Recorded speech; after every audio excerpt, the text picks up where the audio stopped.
T-minus 15. 10, 9, 8, 7, 6, 5, 4, 3, 2.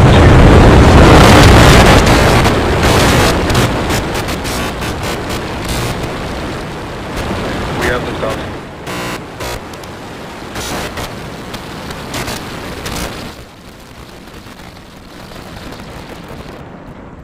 Vehicle is pitching downrange.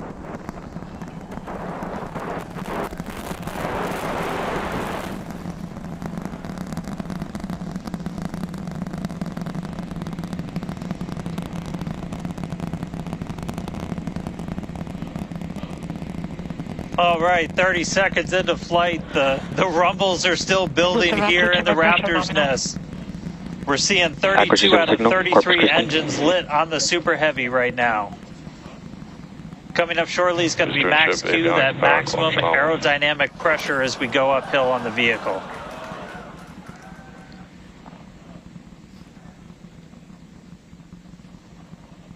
Max Q. All right, we just passed through max Q, so we're going to continue on up. We still have about a minute and 30 seconds until we get to stage separation. Starship now flying faster than the speed of sound.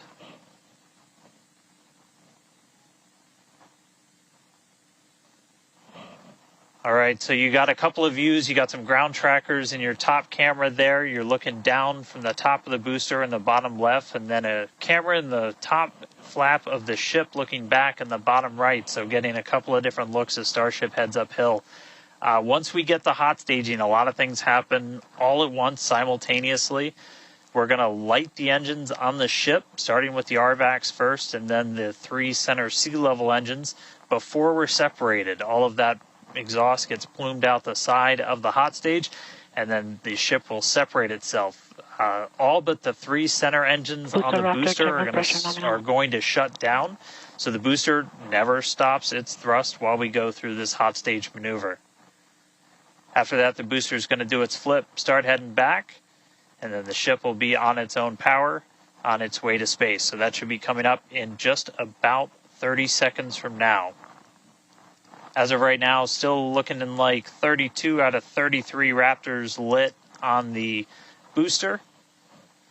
And we'll start to see those stagger down. They're going to turn off in banks, so you'll see the lights on the bottom left screen of the engines that are active start to turn off in different groups, and you'll see those 3 center ones lit.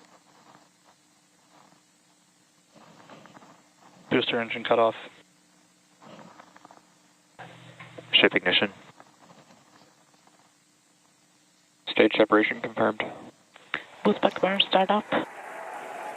Acquisition of signal, Houston.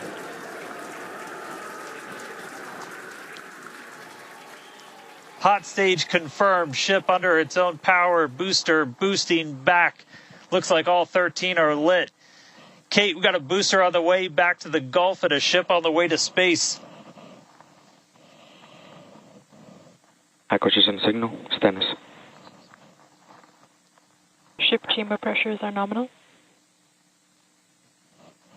Ship power and telemetry nominal. All right, the first stage currently performing the boost back burn. This is expected to last a little over 1 minute. This propels the booster back toward the coast, taking it to a landing in the waters of the Gulf of Mexico.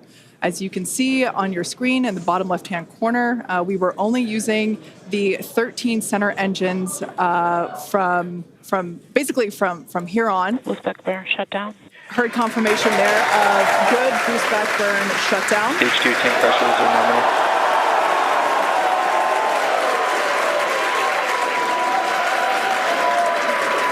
Lots of excitement. So right here,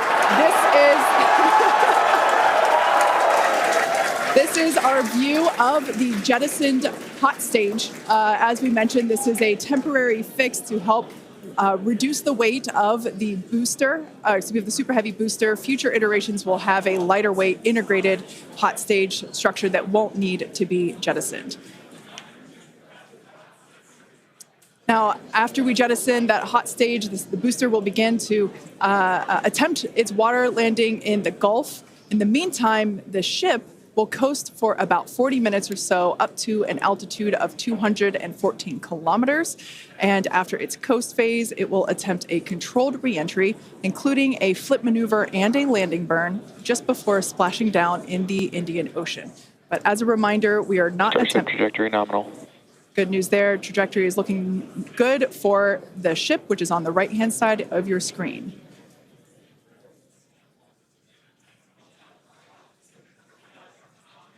At this point in time, as you can see, we have no engines lit on the booster. It is coasting back toward the Gulf of Mexico for a water landing and ship under power of all 6 Raptor engines. There's 3 sea level and 3 vacuum Raptor engines that are lit, as we can see on your screen.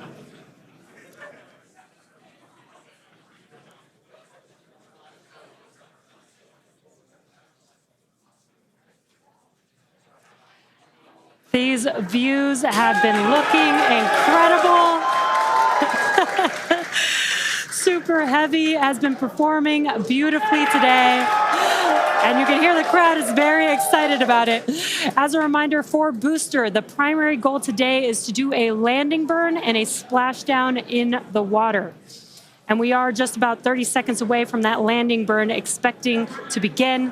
And an incredible view from the forward portion of the booster. This is basically on top of the Super Heavy booster where we have jettisoned that hot stage. So now we can see this incredible view of Earth as it's making its way back down to the Gulf of Mexico. Right now, the booster is using the 4 hypersonic grid fins to guide itself through atmospheric re-entry. And we are expecting that landing burn here.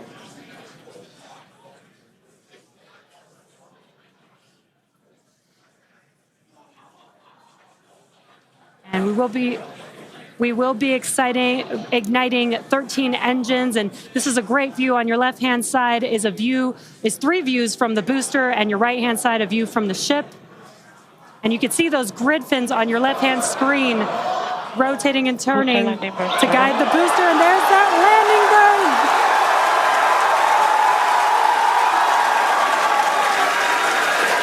That landing burn just begun, and you can see the water below.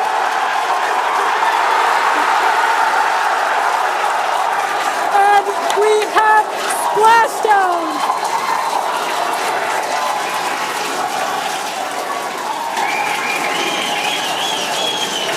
What an incredible sight! Congratulations to the SpaceX team!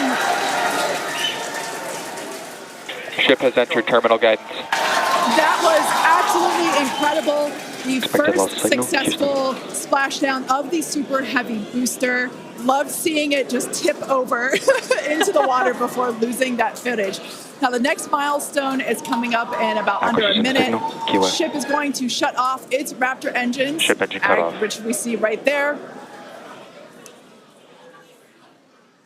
As we mentioned before, today's test flight is not an orbital flight, but rather one that demonstrates the Starship's orbital capability.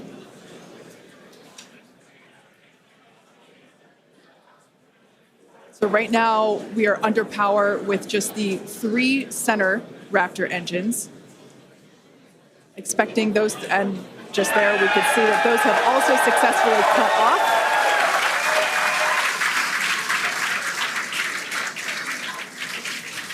Entry, and then got a new view here. We have 2 external views. We had this one on flight 3. We've got 2 for this one, and we're going to continue adding views as we continue to evolve Starship. Again, this is an experimental vehicle. Believe me, I want as many camera views as you all do.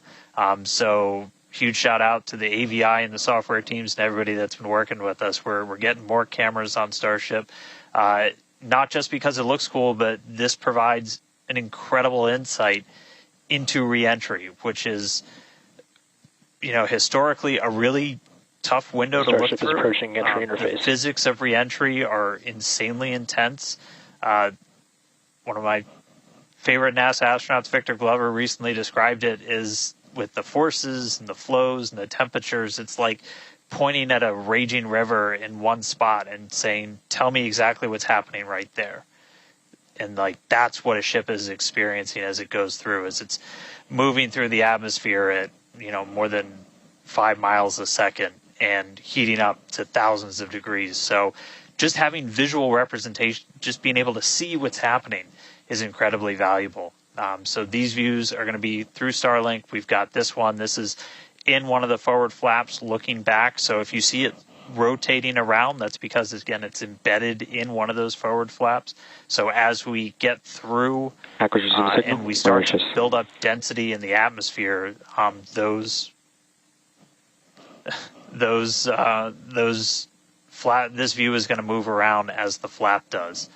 And then the other one we had a little bit earlier is looking at one of the other forward flaps on the other side. Eventually, we're going to keep adding more cameras to Starship, get a couple of different views from the outside of all the different areas, and then also eventually to be able to see payloads once they're deployed. So a lot more exciting stuff coming up in the future. But right now we're getting closer to re-entry. Again, we're going to be moving at hypersonic speeds of more than 5 times the speed of sound. We're going to see that plasma start to build. So, Kate, Jesse, excitement coming up. Yeah, as you can see with that view on your screen, again, high def brought to us by Starlink. We can see the plasma beginning to build as the ship is getting closer to the Earth's atmosphere. Now, let's talk a little bit about how Starship will survive re-entry, hopefully, and control itself. Exactly. We've been talking about this entire flight test. There's 18,000 hexagonal ceramic tiles surrounding the bottom portion or the Earth-facing side of the ship. Through 100 kilometers altitude, good altitude for entry. Great call-outs there. Now, during atmospheric re-entry, the vehicle is going to see temperatures as high as 2,600 degrees Fahrenheit or over 1,400 degrees Celsius. So those tiles are there to help protect the vehicle from this extreme heat. Yeah, and the flaps will help control it. Now, one noticeable difference I see immediately, those flaps are not moving as much as they were on Flight 3. So that is a great sign, right? We had unplanned loss of roll control on Flight 3, so we added some additional thrusters, and we can see that they're working well, and we have a much more stable view. So those flaps, there's 4 of them, 2 at the top and 2 at the bottom. They're made out of stainless steel. And they help steer the ship, which, as we can see, the plasma continuing to build. Now, if the ship survives re-entry, it will have to perform a flip maneuver as well as a landing burn. We saw this demonstrated in a couple of high-altitude flight tests back in like 2020, 2021. Similarly, temperatures increasing on the nose within expected ranges. Great news there. It sounds like the temperatures that we are getting during this point, which again, we usually don't get during spaceflight because of this plasma. We're getting this live. This is great news. So similarly to, for example, the serial number 10 test that we saw a couple years ago, we're hoping to duplicate that again today. Hopefully we will see it live. And basically the 3 center engines of the ship will reignite and gimbal or point to help flip the ship until those engines are pointing down so that it can land vertically using Raptor's thrust. And as you can see, even from the beginning of the program, we've designed Starship to land on Mars where there are no runways or other humans to help out. We also want rapid reusability, so we're doing... The vehicle is passing through 85 kilometers altitude. The flaps have control of the vehicle. Great news. Flaps have control of the vehicle. That's exactly what we want to hear for this flight test. Yeah. Again, we are going to be doing a propulsive landing instead of a more traditional means like parachutes. And we are expecting re-entry to begin here in just about a minute. Re-entry, an awesome view that we have here. Starship remains on a good entry trajectory. This is the same view that we had when we first returned from the coast phase. Again, this is looking at the side of one of the flaps. It's incredible that literally at the bottom of this picture, we're basically looking through plasma, which is just absolutely mind-blowing. Wild, very wild. Now we are expecting entry to begin here in about 30 seconds or so. Entry to splashdown is expected to last about 6 minutes long. And that flip maneuver should occur around about 10 minutes before splashdown. And such incredible views that we're Starship is getting. approaching peak heating region. Great call outs there. Yeah, these views are absolutely astounding. Nose temperatures continue to rise within expected region. And in your bottom right-hand corner, you can also follow along with the altitude of ship as it's returning back to Earth. So once again, this view is basically looking down into the plasma blanket that is building up around the exterior of Starship. It is traveling, as you can see on your screen. You can look in the bottom right-hand corner and see how fast it's going, how high it is, as well as the general orientation. Again, we're seeing a lot more stability, a lot more control here on this flight, which is great. It shows that the iterations, the learning... Starship is now in expected peak heating region. All right, great news there, telling us that this is basically the hottest point that Starship should get during its reentry. Now, the heat shield is working with the atmosphere for some free braking, okay? The atmosphere is helping to slow the Starship down. Yeah, exactly. We're not using any engines or thrust to slow the vehicle down. Exactly what Kate mentioned. We're just using the atmosphere and those heat shield tiles protecting the vehicle as it's coming through that high heat temperature. Yeah. Now, this is another one of those moments that we have been waiting for. Right now, the ship is currently re-entering the Earth's atmosphere, and by all looks and all call-outs that we're hearing on the net, it is doing pretty well. Now, we do not plan to recover the spacecraft today, but rapid and reliable reusability is the ultimate goal.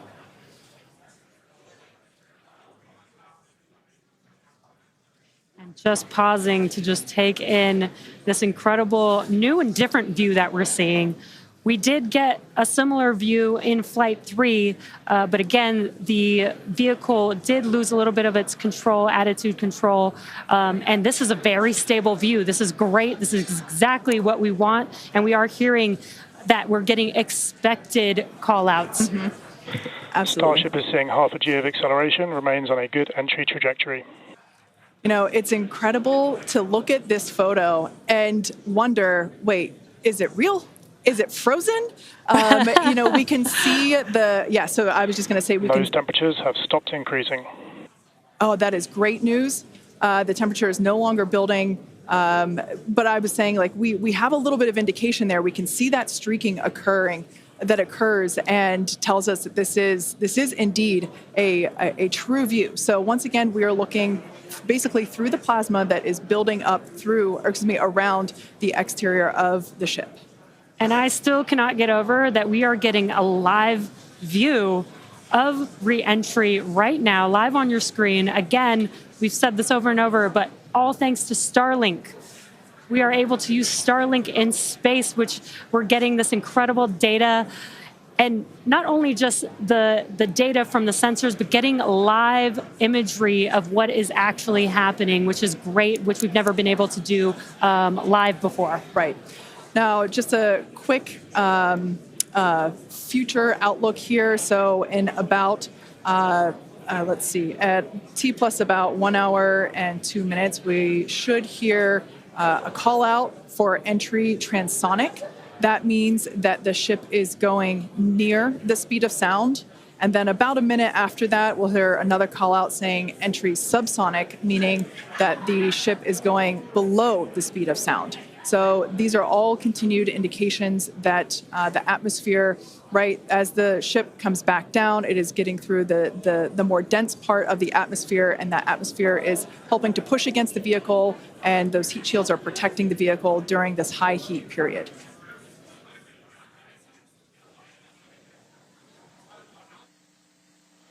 Yeah, Kate and Jesse, we're starting to see as the atmosphere gets denser, you're starting to see a few more particles make an appearance in the plasma there. You can see you're looking down at the aft end of the ship in the top left, and you're seeing essentially the flame build up as we go through reentry. You've been hearing the call-outs. They're tracking things like temperatures in the nose cone, and those were right where we modeled them to be, which is really cool to see and to see in real time. But we're coming up, we're at about 67 kilometers in altitude. Our last signal with the ship on Flight 3 was at 65, so we should be making it past that point shortly. Obviously, as you guys pointed out, we're in a much better control this time as we re-entered in the right attitude, and our flaps have been steering the way so far. Once we get through transonic, that's when you've got essentially Raptor landing bird. Different areas around the vehicle where the air is either moving faster or slower than the speed of sound. We'll eventually get to subsonic, which we have some experience with. We did in our suborbital campaign. Start of Raptor chill. And Starship will eventually get down to its terminal velocity as it's floating down to the water. That's just about 200 miles an hour or so. We are hearing that we're starting to chill some of the engines as we are, if we make it all the way down to the water, still going to attempt a landing burn, but still a ways to go. We're at about 64 kilometers in altitude right now. We made it through what's expected to be the peak heating, but now we're going to start encountering increased pressures as the atmosphere gets thicker and thicker. So we're at 63 kilometers, so we've already made it farther than we did on our last flight when that last signal was coming at 65 kilometers.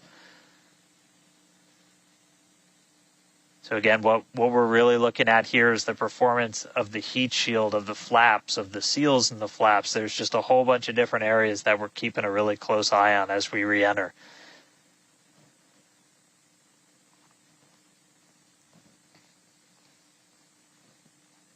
Starship remains on a good entry trajectory.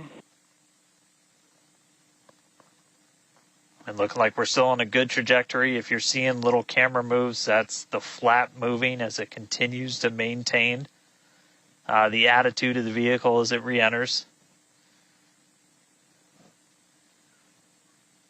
And I mean, not just camera views, but we've got sensors inside the ship. We've got those sensors down at the very aft end of the vehicle where we pointed out we had some intentionally missing tiles, where we've got some sensors looking at just how hot it's getting around there.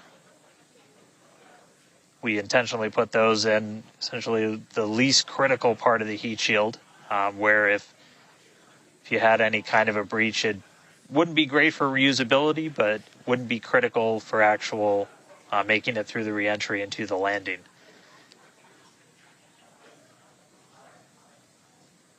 "58 kilometers, we're continuing to descend. Again, right now we are over the Indian Ocean. We're actually getting closer and closer to that expected splashdown point, which is just to the off the northwest corner of Australia.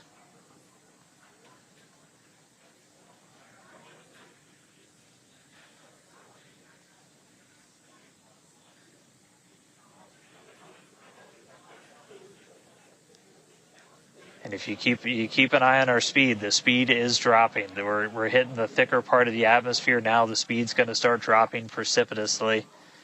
We're going to start getting to transonic pretty soon, and then after that we'll get into subsonic, where we're moving less than the speed of sound. But wow, what a light show so far!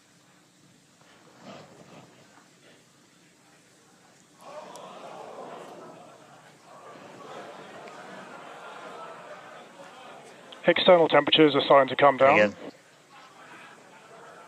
this camera view is looking right at one of the forward flaps. And we're strategically putting some cameras around the vehicle to just look at the different areas that looks like we got the flap starting to come apart a little. Yeah, it does appear that we have a little bit of burn through there. We can see pieces of the vehicle flying off. What a show it has been. It's been like watching Interstellar or something. This is wild to see this, but the ship is still coming down, which is incredible to see. How far can it go? That is the question. Keep your eye on the altitude in the bottom right-hand corner. We're at 54 kilometers right now. Now, ultimately, the data is the payload today. We've been saying it multiple times. Our teams are sitting, reviewing this data live, learning where the hot spots are. As you can see, there's an obvious hot spot there with the flap, and learning how we can improve this design. The goal was to get as far through this high heat re-entry as possible. Ideally, we'd love to make it all the way down and perform that landing burn and flip maneuver, but we may not get that far today. We will see. Again, this is a test, and we are gathering as much data as possible, visual data as well, which we can see here. We are getting a lot of debris covering the camera on your screen, but we can still see some of those sparks and flames from that high heat as ship is making its way back down to Earth. Ship now at 50 kilometers and closing. The good news is we still got, looks like that camera lens just cracked. It's safe to say ship's getting a little beat up, but that's to be expected on a test flight. We are still learning how to improve the ship for total survival and recovery of the high heat reentry. I'm honestly impressed that we're still getting this live view despite how much debris is coming off of this flap right now. The fact that we've got it is good news. And I may have jinxed it. I apologize. Look at that, it's back. We are still going. And the teams here at SpaceX are excited, as you can tell by the cheering behind us. There's still a sizable crowd here at Mission Control Center, Hawthorne. A splashdown is expected in just about 4 minutes from now. And we're still moving. We still have live views. Starlink is doing an incredible approaching job. maximum entry dynamic pressure. External temperatures are dropping. Okay, good news, those external pressures are dropping. The question is, how much the ship is left? We can't really tell. We can still see some of that particulate coming off. And unfortunately, we do have a cracked camera lens, but for any photographers out there and videographers, we know that's part of the gig sometimes. Yeah, and you can see that the speed is rapidly slowing down. That's actually really great news for us. We want the vehicle to be slowing down before it splashes down into the ocean. That'll help set us up for that flip maneuver, engines first down into the water. Exactly. So we have seen this flip maneuver demonstrated on previous high altitude flight tests like serial number 8. Oh, more views. Or I should say, more light coming through the view that we have through that cracked and dirtied lens there. But yeah, so we're hoping that this flip maneuver, that we can pull it off as soon as we get those views back. If we can get them, if the ship is still around, we will bring it back to you. Vehicle has passed maximum dynamic pressure. That is great news. Maximum dynamic pressure being the moment in which the vehicle experiences the greatest amount of aerodynamic pressure. Speed still dropping. We're now at 37 kilometers above the ocean. Just like Flight 3, we are targeting a splashdown in the water in the Indian Ocean. And we don't have a live view right now, but because we're still getting data and telemetry, that does tell us that ship is still doing okay, at least. And there we got that live view back. The crowd very excited to see that view, despite not being able to see very much. The fact that it's there tells us the ship is still alive. Yes, and collecting data, continuing to collect data as we get closer and closer to Earth. Yes, now 30 kilometers, now 29 above the Indian Starship is Ocean. at 30 kilometers altitude, Mach 2. Sounds like the vehicle's traveling, as we just heard, Mach 2, which is, looks like we might,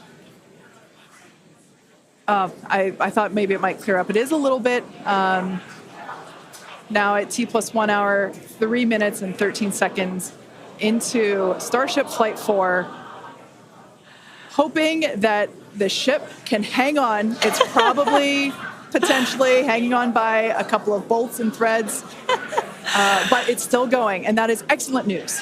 That deceleration is looking incredible. We're about to go under 1,000 kilometers per hour. Yeah. Starship And is at 20 kilometers altitude. now keep in mind that even though we can't see anything, the data itself is what we really are. Starship is subsonic. Subsonic, they're telling us it's traveling below the speed of sound.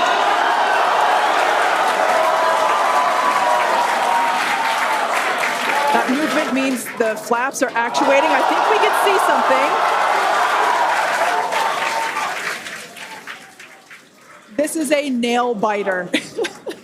But we are, unfortunately, we can't see through the lens, but we're still getting the feed. Starship is now 11 kilometers over the ocean. All this data is incredibly important. Even if, it breaks up right now. Okay, we can see that flap actuating through the glass. Starship is passing through 10 kilometers altitude. Okay, the next milestone will be initiation of the flip maneuver and landing burn.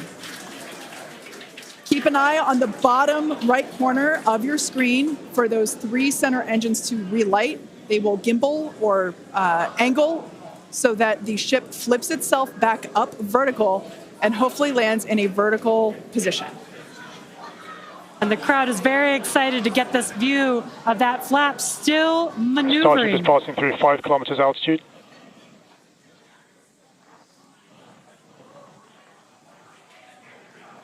This is incredible. We're getting very close to splashdown. These fireflies are such a good sign of life right now. We wish we could see more, but we'll take it. Starship is at 2 kilometers altitude, terminal velocity.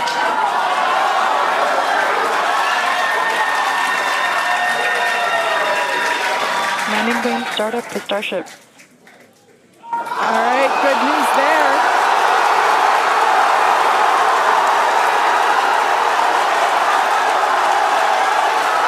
Nominal chamber pressure. Landing bird startup.